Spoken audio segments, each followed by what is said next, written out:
Yo, we got a video here today, and we're looking into Canada, the Canucks. They found out about a certain acronym, and if you like this content, hit that like button and subscribe. Let's go.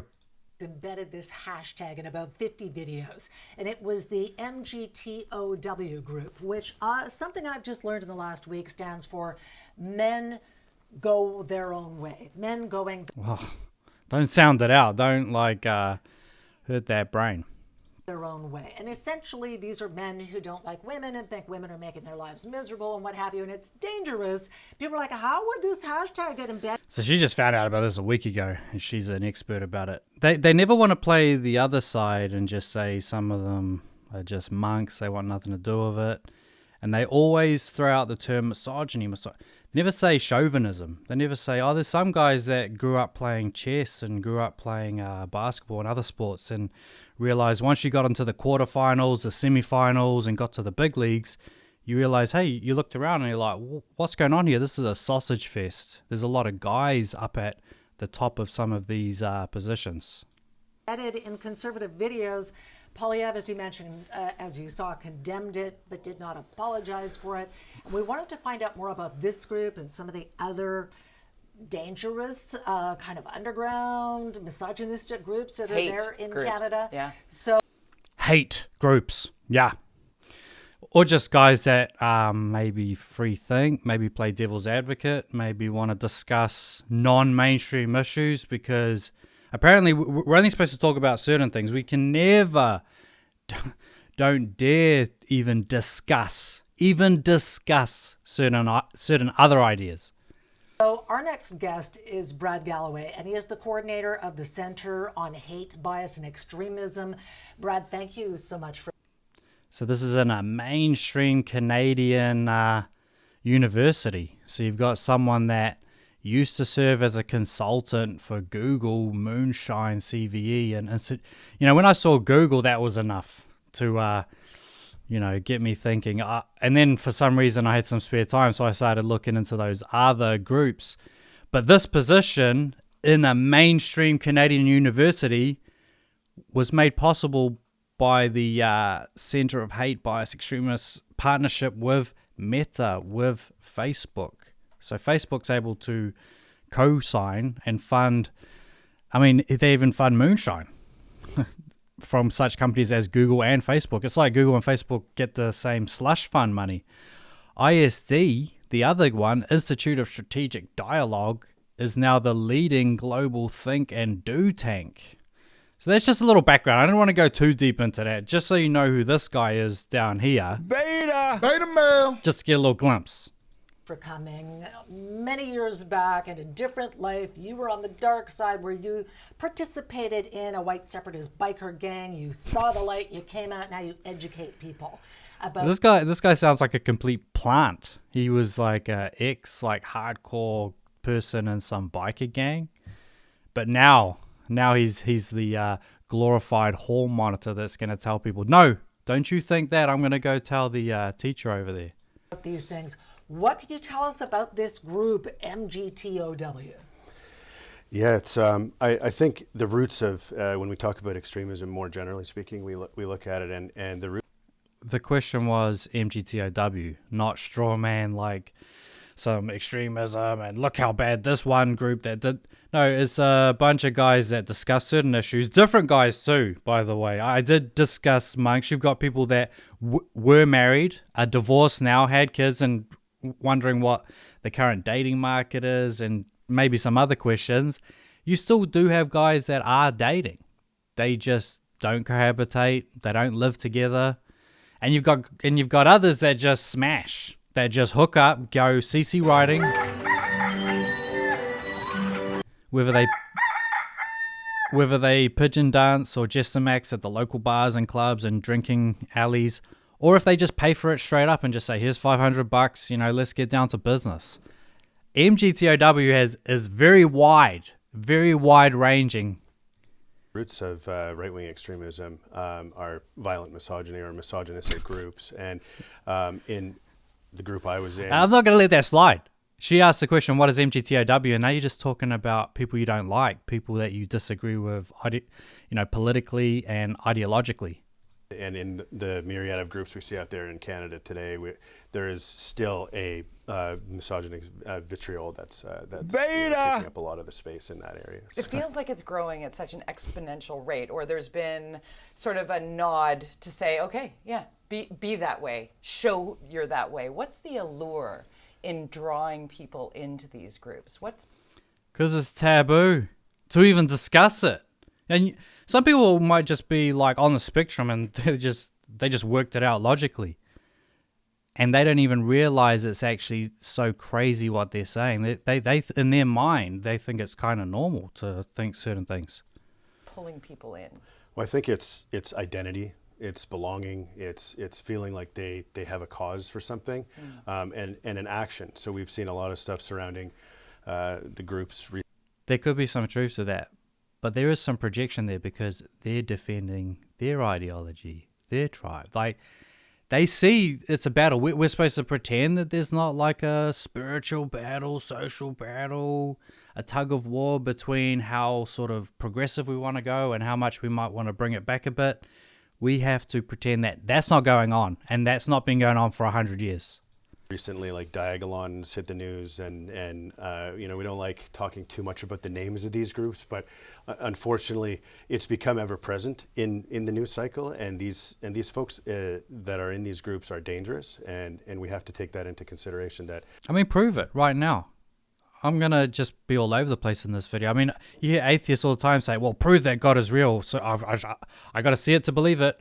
You look at my catalog of videos. What have I got? 2 years plus of this, 600 videos. Where am I telling people, hey, let's meet up in Miami. Hey, let's meet up in Australia. And then when I have our little meeting, we say, hey, now we're going to get down to some crazy stuff. Now I'm going to really show you what's up, what we should be. No, none of that happens. Show me some damn proof. I'm sick of this like hardcore gaslighting when you've basically just got like a forum where people discuss taboo topics. That's their point, is to, strategize and recruit in other individuals that seem to be polarized or feeling like they're left and without meaning in our communities and things like that. So this guy just sounds like a straight up fed. He's talking about like recruiting. That's what they try to do. They try to recruit some silly sap, and then they say, hey, look what this guy was going to do. He was about to take out 4,000 people at a place in Canada. That's where we have to turn it around and support these communities. I want to get to Diagolon in a second, but first of all, what is your opinion about someone, don't know who, in the Conservative Party embedding conservative videos with this misogynistic online hashtag? How dangerous is that? So I usually pit this as, if you're a public figure, and you guys both know very much about this, is if you decide to share any... Who are these people? Public figure? I've never seen these like random Gen Xers who just heard of MGTOW 7 days ago. Hashtag of any sort, you're going to have a look at it and see what it means. And our media matters, our space matters, particularly when we have a voice out there, we have a following, and particularly politicians. If you're deciding, I'm going to, even if it's a hidden hashtag or a outright hashtag, we want to make sure that we're not sharing these things. And it's unacceptable for somebody. Just in it right here, hit the like on the way out. We got to make sure we're not, just shut up, shut your mouth. Any guy that just has a thought that thinks, man, this isn't right, just shut up. You need to shut up. All right, keep quiet. Shh. With that kind of bandwidth to be, sending out, particularly this group. So when you're talking to somebody who may be enveloped in one of these groups, what do you learn, or what did you learn from on the inside versus where you are now trying to help people who want to turn? They try to act like people are just dragged in here as if no one's curious. No one just sort of goes, wow, that's an interesting take. Maybe I'll listen to it, but no. Or if you've just came here logically, you're just maybe perceptive, observant. Maybe you're somewhat smart. Now, they never want to phrase it that way. You were just dragged here. You were this vulnerable animal. Turn their lives around. Well, there's a certain fragility to it, right? Because there's something that they felt like they were missing or they lost when they joined these groups, right? And that's something, you know, when we're doing outreach and we're talking to these folks, we want to make sure that we understand there's still a human being behind this. This could be the surface ideology. It could mean that they just wanted to belong somewhere. It could mean that they just didn't understand. Surface ideology. You know, this guy wasn't bred in a think tank, right? This isn't just some think tank bought and paid for by Google and Meta or Facebook or whatever they want to call themselves. Or even they were recruited and they were sold a mission of some of these groups. And then when they get there, they're like, oh, this is not what hold on, I didn't sign up for this, right? So, and that's what's important to note, is that once these folks are getting into these groups, we're seeing. Hold on, I didn't sign up for just some random guy in New Zealand saying words on the internet. Hold up, I didn't sign up for this, guys. A lot of fallout when they get in there. They're like, this is too much, so that's why they're coming to some of the programs to get out. Let me cycle back to Diagolong, because again, there's a connection to Pierre Poilievre, and not to pick on him or anything, but he was seen shaking hands with Jeremy Mackenzie, who is one of the founders of Diagolong, which was, there were some arrests at the Coutts border crossing and guns and death threats and what have you. Poilievre said, well, how would I know who he was? And then that guy apparently made rape threats against Poilievre's wife. This group is not just some little... I don't know if the term is McCarthyism, but it's basically like, if you just know a third or fourth cousin that did something crazy, it's just like, your opinion doesn't matter now. Because you've got a relative that's off the rails, even though you're living a law-abiding life and a sound individual, your opinion doesn't matter because of some rando. Fringe organization, how concerned should we be about them? Yeah, I think it's concerning when we undermine extremism, when we undermine racism, and we undermine all of the things that surround these groups. And that's what they'll do. They'll take it down. They'll be like, hey, you know, we're not an extremist group. We're just a white civil rights group, or we're just this instead, or we're just concerned citizens. I mean, it's all just gaslighting. They're saying that I'm like creating some cartel. And we're ready to just roll places. We're going to build up and we're taking over. We're taking over these towns like Wild Wild West mode. We care about the vaccinations or whatever. They'll take some other narrative that's been built and go with that, rather than saying, well, what is it really about, though? It's really about, you know, the violent extremist ideologies that we're we are very certain we know about these things, right? And over the years, we are very certain. We've talked about it in these think tanks in Harvard and Yale or whatever, and we know exactly. This is what they want, and we need to stop it now. Get onto it.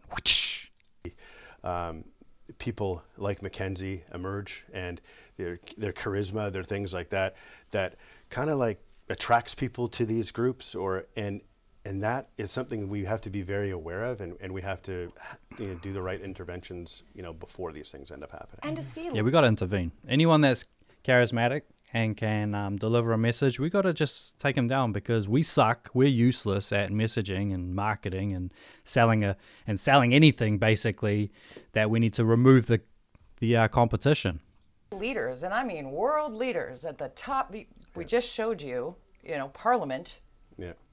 To see them not be condemned outright and held to account in that regard, is that a magnet for others to say, oh yeah, well, I want to be a part of whatever is getting that shine right now? Yeah, no matter, it should be a nonpartisan issue. Like, it should be 100%. We condemn violent misogyny, we condemn violent extremism, we condemn racism. That should be an agreement. Yeah, we'll get them receipts out on all of those things right now and make sure that they're held accountable and they're named and shamed, rather than just painting a broad brush over a wide range of guys. There's even married people watch this kind of content, believe it or not, for whatever reasons, whether it's like a dead bedroom or they've got sons that they want to talk about issues with.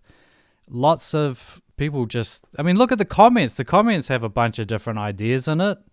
Between all the political parties in Canada, I'll always stand by that. But at this point, it seems that the polarization and the division and the fear that it leads to, and that's unfortunately, those are the roots of extremism in itself. So. And so advice to a parent or a spouse who might see somebody going down that road, is there a website they can go to? Sure, yeah. I work with a program out of Edmonton called the Evolve program, and we help families that have youth and young adults involved in extremism, even other family members or friends. People reach out to us, but also individuals who are... I mean, these are just like those three words: hate, bias, extreme. They're just like buzzwords. They just get to throw them out willy-nilly, throw them at the dartboard, and they just hope it sticks. And unfortunately, they seem to have like a million darts. So even though they're not very good at playing the game, they've basically rigged the game. Trapped in these groups or feel like they're trapped in these groups, we can definitely help with them, and that's the Organization Prevention of Violence's Evolve program. Yeah. Brad Galloway, thank you so much for coming in. Really appreciate the conversation. Yes. Brad Galloway is the coordinator of the Center on Hate, Bias, and Extremism. Coming up next on Steel and Vance, daycare workers fired for a stupid stunt that terrorized little children. We got a few doozies. I mean, why is she even saying little children like that? But these people are crazy, flat out. I mean, they are very ideologically driven, but they want to pretend like this is some kind of news show. Steel and Vance, the investigative journalists, and they're going to just cut it right down the middle. They've got no ulterior motive whatsoever. But anyway, gents, we're going to leave it right there. As always, thoughts, comments, below, and hit that like on the way out. It takes 1.5 seconds, and who's not actually, and I'm being serious, who's not hit that subscribe button? Like seriously, who's not pressed it? Press that thing right now, and then hit that like too if you for some reason didn't do that, and we'll see you on the next one. Peace out.